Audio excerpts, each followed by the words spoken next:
क्या यह संभव है कि कृष्ण अपने भक्तों के बुलाने पर आ जाते हैं? और यदि ऐसा होता है तो वो कैसे होता है? आइए जानते हैं। नमस्कार दोस्तों, मैं हूं अनुज शर्मा। ये किस्सा है महाभारत के बाद। उद्धव भगवान श्री कृष्ण के सारथी।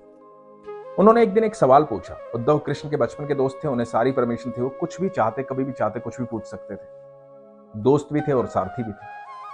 तो उन्होंने पूछा कि प्रभु एक बात बताइए कि आप तो तीनों लोकों के ज्ञाता हैं, आप स्वयं परमेश्वर भगवान श्री कृष्ण हैं, आप सब जानते हैं, भूत भी, भविष्य भी और वर्तमान भी। तो आपने इतना बड़ा युद्ध होने क्यों दिया? लाखों लोग मर गए, कितनी औरतें विधवा हो गई, कितने बच्चे अनाथ हो गए, क्यों किया आपने ऐसा? आप चाहते तो युद्ध को रोक सकते थे। जब चौसर का खेल खेला जा रहा था तो आप चाहते तो रोक सकते थे, आपने रोका क्यों?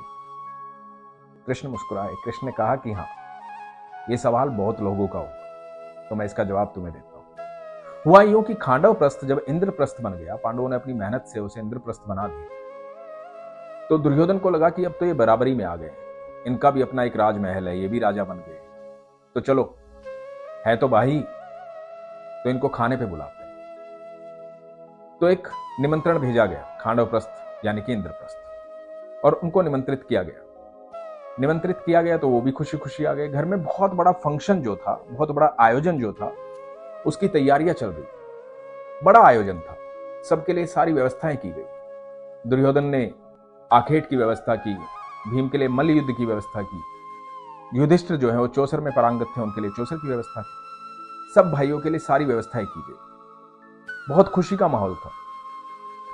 अब कृष्ण बोले कि ये सब मेरी बुआ के बेटे हैं और मैं इनके मामा का बेटा हूं। घर में इतना बड़ा आयोजन है और मुझे किसी ने भी नहीं बुलाया, तो मुझे बड़ा अजीब लगा। फिर मुझे लगा कि शायद ऐसा हो कि सब बहुत बिजी हैं, सब बहुत व्यस्त हैं, तो हो सकता है थोड़ी देर बाद कोई बुलाएगा या कभी फिर याद आ जाएगा। तो मैं वेट करता रहा, मैं इंतजार करता रहा कि चलो अब निमंत्रण आएगा तो जाऊंगा, अब निमंत्रण आएगा तो जाऊंगा। लेकिन पांडव जो है वो हस्तिनापुर पहुंच गए। वहां बड़ा आयोजन था। मुझे लगा कि अब तक किसी ने मुझे बुलाया ही नहीं। तो मैं हस्तिनापुर के महल के बाहर पहरेदार बनकर खड़ा हूं। मुझे लगा शायद भूल गए हैं, लेकिन इसका मतलब ये नहीं है कि नहीं बुलाएंगे, थोड़ी देर बाद तो मैं याद आऊंगा। अब मैं इंतजार करने लगा कि वो मुझे याद करें और मैं अंदर जाऊं, वो मुझे बुलाएं और मैं अंदर जाऊं। लेकिन हुआ यूं कि सब अपने आप में मग्न थे, सब भूल गए। बचपन से छोटी छोटी चीजों में मुझे याद करते थे। आज जब दोनों राजा बन गए, दोनों बड़े बन गए, तो अपने इस मामा के बेटे को भूल गए। मुझे फिर भी लगा कोई बात नहीं, बुलाएंगे। मैं इंतजार में खड़ा रहा, आते जाते लोगों को देखता रहा, खबर करता रहा कि क्या चल रहा है, क्या चल रहा है। और पता लगा कि अंदर चौसर का खेल शुरू होने वाला। तो दुर्योधन ने एक बहाना बनाया। दुर्योधन ने कहा कि मेरे हाथ में चोट लगी है, तो चौसर जो है वो मेरी तरफ से मेरे मामा खेलेंगे, यानी कि शकुनी। क्योंकि दुर्योधन जानता था, शकुनी ने पहले से ही कह दिया था, और शकुनी को यह वरदान मिला था उसके पिता से कि कभी भी जब वो शतरंज के पासे खेलेगा तो एक बार पासे जो है उसकी मर्जी से चलेंगे। ये वरदान था। तो दुर्योधन ने कहा कि मेरी तरफ से मेरा मामा खेलेगा। अब युधिष्ठिर ये जानते थे कि जो चौसर है उसमें मैं परांगत हूं, मेरे से बेहतर दुनिया में कोई खेल ही नहीं सकता। तो वो चाहता तो ये भी कह सकता था कि मेरी तरफ से मेरे मामा का बेटा कृष्ण खेले, लेकिन उसने ऐसा नहीं कहा। मैं इंतजार कर रहा था कि शायद ऐसा कह दे तो मैं अंदर चला जाऊं, लेकिन ऐसा नहीं हुआ। अब हुआ यूं कि चौसर खेली जाने लगी और युधिष्ठिर हारने लगे। सबसे पहले वो अपना राज्य हारे। जब राज्य हारे तो मुझे लगा कि शायद अब उन्हें चिंता हुई होगी, क्योंकि अब तो हार हो रही है, तो अब मैं याद आऊंगा, क्योंकि दुख में लोग मुझे याद करते हैं। लेकिन ऐसा नहीं हुआ, उन्होंने दुख में भी मुझे याद नहीं किया। तो जब राज्य हार गए तो दूसरा दांव खेला और अपने भाई को दांव पे लगाया। भाई को दांव पे लगाया तो वो भी हार गए। अब थोड़ा बड़ा दुख था, तो मुझे लगा शायद अब याद करेंगे, लेकिन ऐसा नहीं हुआ। फिर दूसरे भाई को दांव पे लगाया, फिर भी मुझे नहीं बुलाया।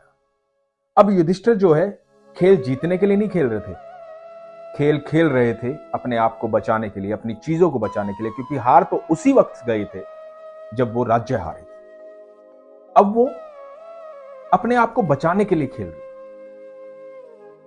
कि किसी तरह से अपने भाई को बचा लो। उस भाई को बचाने के लिए दूसरे भाई को दांव पे लगा दिया, दूसरे को बचाने के लिए तीसरे को दांव पे लगा दिया, तीसरे को बचाने के लिए चौथे को दांव पे लगा दिया, और चारों भाई दांव पर लग गए, फिर खुद को भी दांव पे लगा दिया।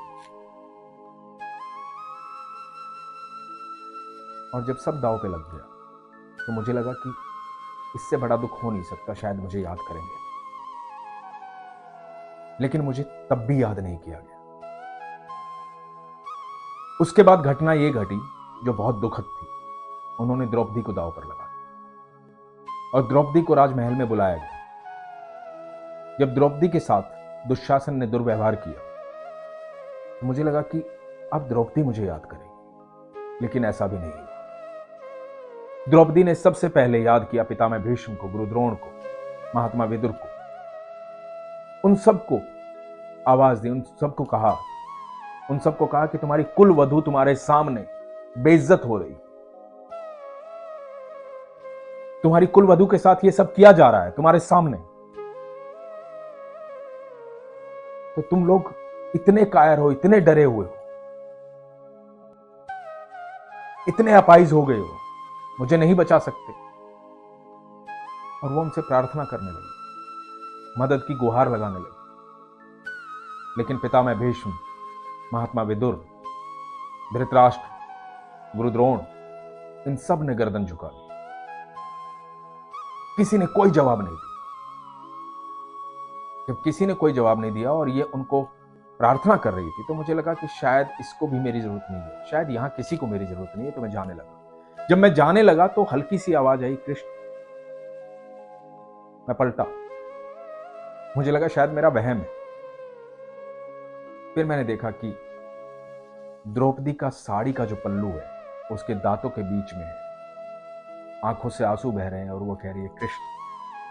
वो कृष्ण अधूरा था और वो पल्लू जब छूटा और द्रौपदी ने दोनों हाथ ऊपर किए और कहा कि कृष्ण। मैं पल भर में अंदर था, क्षण भर में अंदर था, क्योंकि उसी क्षण का मैं इंतजार कर रहा था, उसी पल का मैं इंतजार कर रहा था।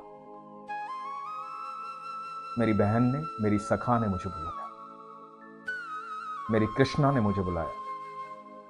द्रौपदी को भगवान श्री कृष्ण कृष्णा बोलते थे, सखा बोलते थे, अत्यंत प्रिय थी वो उनकी। वो भीतर गए, भीतर जाकर के द्रौपदी को बचाया और उस समय कृष्ण ने कहा कि जिसने भी इस पाप को होते हुए देखा है और जिसने भी सुना है, मैं उनमें से किसी को नहीं छोड़ूंगा, मैं सबको मारूंगा, सबको मारूंगा। वो मेरा क्रोध था। उद्धव, उस क्रोध के कारण वो मेरी बहन की जो बेइज्जती थी इतने बड़े योद्धाओं के बीच में, वो दुशासन ने जो किया था वो मेरा क्रोध था। मैंने इसलिए महाभारत की और बारी बारी सबको मारा, सबको मारा। जब भी कोई मेरा भक्त मुझे दुख में निमंत्रण देता है, मुझे बुलाता है, मैं बिल्कुल उस पहरेदार की तरह हर व्यक्ति के, दुनिया के हर व्यक्ति की चौखट के बाहर खड़ा होता हूं और इंतजार कर रहा होता हूं कि मेरा भक्त जब मुझे बुलाएगा मैं तुरंत अंदर जाऊंगा। लेकिन तुम्हारा समर्पण ही मुझे बुला सकता है। तुम्हारे अंदर वो प्यार, वो मोहब्बत, वो समर्पण होना चाहिए जो द्रौपदी के अंदर था। जब द्रौपदी ने संपूर्ण समर्पण दिया, दोनों हाथ ऊपर कर दिए और बोला, हे कृष्ण, तो मैं तुरंत चला। और कृष्ण ने कहा कि सिर्फ द्रौपदी ही नहीं, दुनिया की कोई भी नारी जब भी जहां भी मुझे बुलाएगी, जब भी मुसीबत में होगी, जिसकी समाज नहीं सुनेगा, जिसकी कोई नहीं सुनेगा, उसकी मैं सुनूंगा। इसीलिए कहा जाता है दोस्तों कि जिसकी कोई नहीं सुनता उसकी ईश्वर सुनता। जब आपका समर्पण ऐसा होता है तो भगवान श्री कृष्ण वहां पर आपके घर के बाहर हर समय आपके आसपास उस पहरेदार की तरह खड़े रहते हैं, क्योंकि वो आपकी रक्षा करना चाहते हैं, क्योंकि वो आपसे प्रेम करते हैं। लेकिन आपका जिस दिन समर्पण हो जाता है, जिस दिन आप अपने ईश्वर को निमंत्रण देते हैं, ईश्वर सब कुछ छोड़कर आते हैं वो बैकुंठ छोड़कर चले आते हैं, क्योंकि वो अत्यंत प्रेम करते हैं अपने भक्तों से। वो इतना प्रेम करते हैं कि वो द्वारकाधीश होते हुए भी, राजा होते हुए भी अर्जुन का रथ चला रहे थे। वो राजा होते हुए भी अपने मित्र सुदामा के पैर धो रहे थे। उनका प्रेम हम सब के प्रति बहुत अगाध है, जिसकी हम कल्पना भी नहीं कर सकते। इसलिए अपने विश्वास को मजबूत रखिए, भरोसा रखिए, वो आपके साथ है। बस आप निमंत्रण देना ना भूलिए। जिस दिन आप निमंत्रण देंगे, जिस दिन आप कृष्ण को बुलाएंगे, जिस दिन आप उन्हें याद करेंगे, वो आपके पास आ जाएंगे और आपकी सारी समस्याओं का निवारण कर देंगे। शुक्रिया दोस्तों। हरे कृष्ण।